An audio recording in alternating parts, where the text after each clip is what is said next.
Hello and welcome back to the channel. This is now episode 6 of the Precursor rebuild.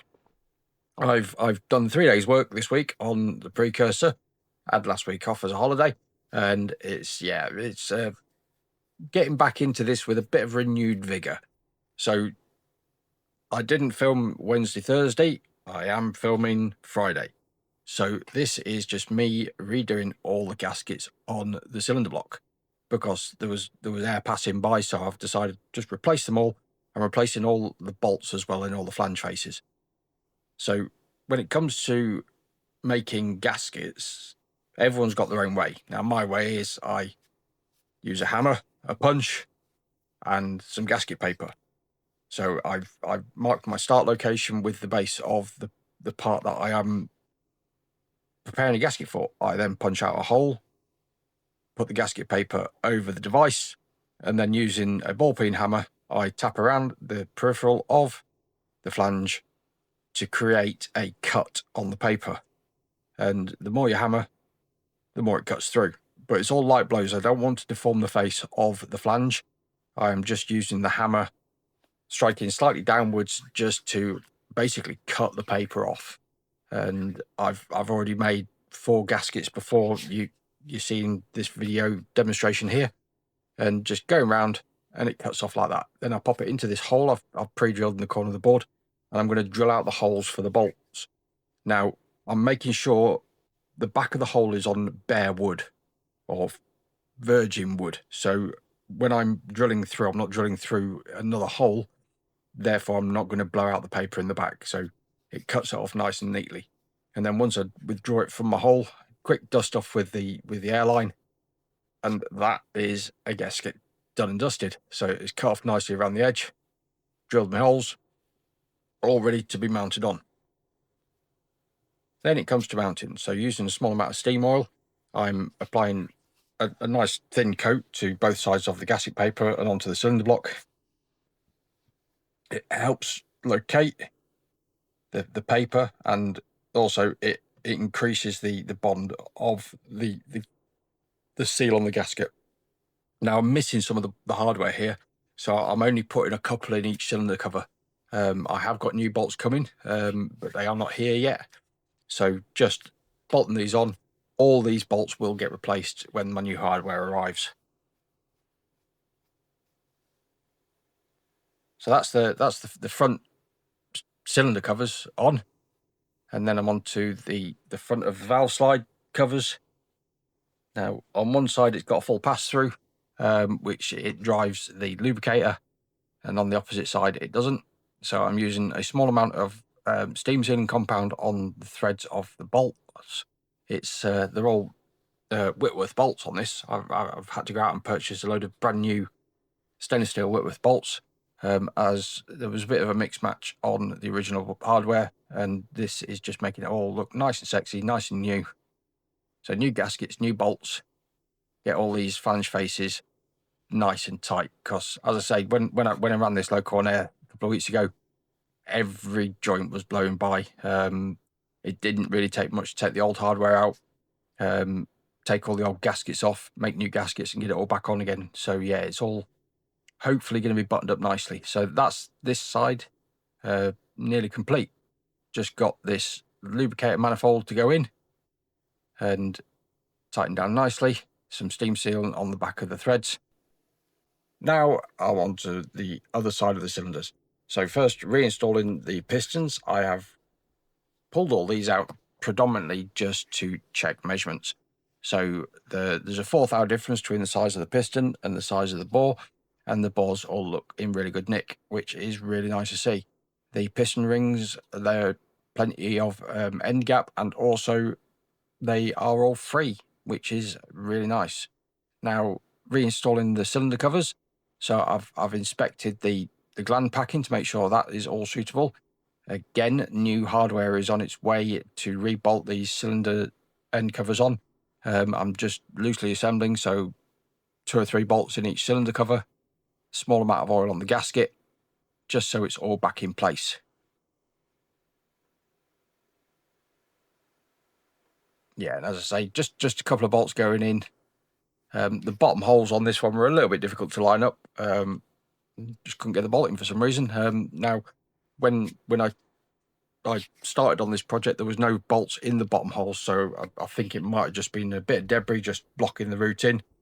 And I think I just get a little pokey tool just to poke it out of the way. Now on to the valve gland covers for this side. Now these little bolts, they are very, very close to the actual the bulk of the material on the inside, so it's a little bit awkward getting a spanner swinging on the end of these bolts. So sometimes you've got to be a little bit creative. I actually use a small adjustable side mounted onto a spanner, and then just gently grabbing hold of the flats and trying to get these tight. Now, I had the same on the other end, but from time to time, little bolts in awkward situations like this. Hindsight, I should have maybe got Allen-headed bolts here, which would have been a lot easier to tighten up. But it had hex head bolts on prior, so I went with what it already had when replacing them.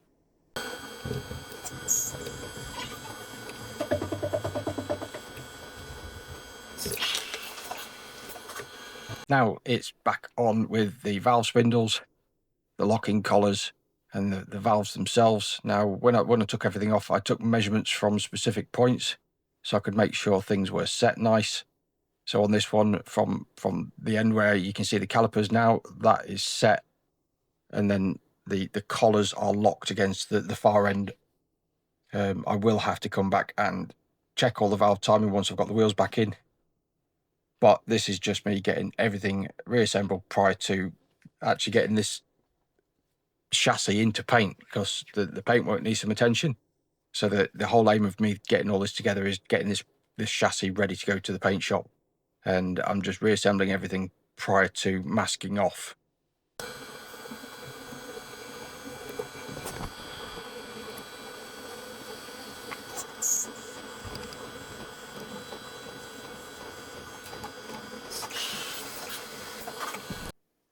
Now on goes the valve chest cover, so light application of oil. Now I've replaced all the bolts in the top of this because some of them were stripped out. Without the camera on, I've gone round and run a tap down each of the holes. These are all quarter Whitworth, so I've gone out and bought some brand spanking new quarter Whitworth stainless steel bolts. A small amount of steam seal on the end of the threads, and then I've not turned these into studs yet, so they're a bolt with a nut run on. So I've put a washer on, and then once the bolts are in, I then run the nut down onto the washer, and then come back a little bit later on and trim it all off.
And here I am just adding the final touches to the top of the valve chest here. This is just a gland which seals the exhaust pipe that comes up through the lid to the valve chest.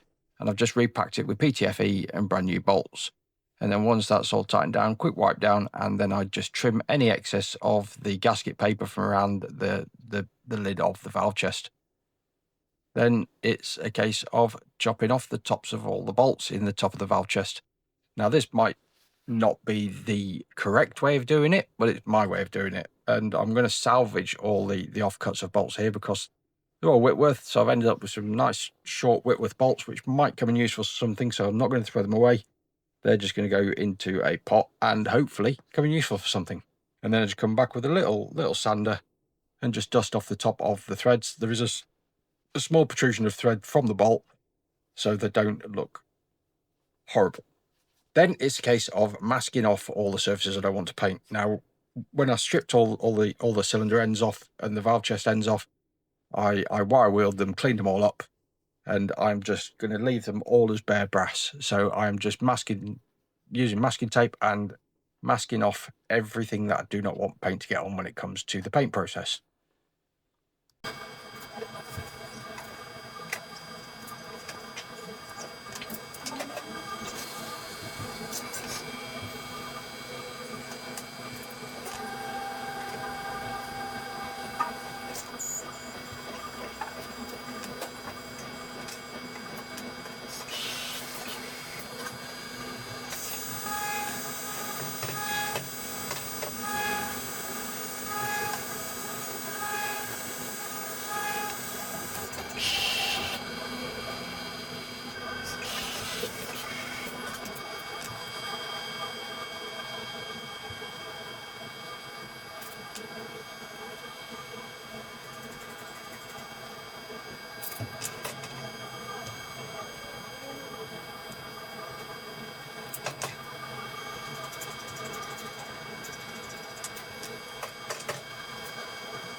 So this last little bit of masking here, just masking off the crank axle and the axle boxes prior to loading this all on the trolley for paint. Dave's going to give us a hand on the paint job. So all the wheels, the bogie components, all the axle boxes have all been taped off and masked. Smoke boxes off, ready to paint. Frames off, ready to paint. All the horn guides have been masked off and the bolt all masked off, which fantastic. That one's ready to go. The boiler over here, I've been working on getting it fully dressed. That is now ready for a hydraulic test, so I will be getting onto that on Monday. And over on the table behind, the bodywork is all ready to rock and roll. And that should all be on next week. But as always, thank you very much for watching. Please like, comment and subscribe, and I will see you next week.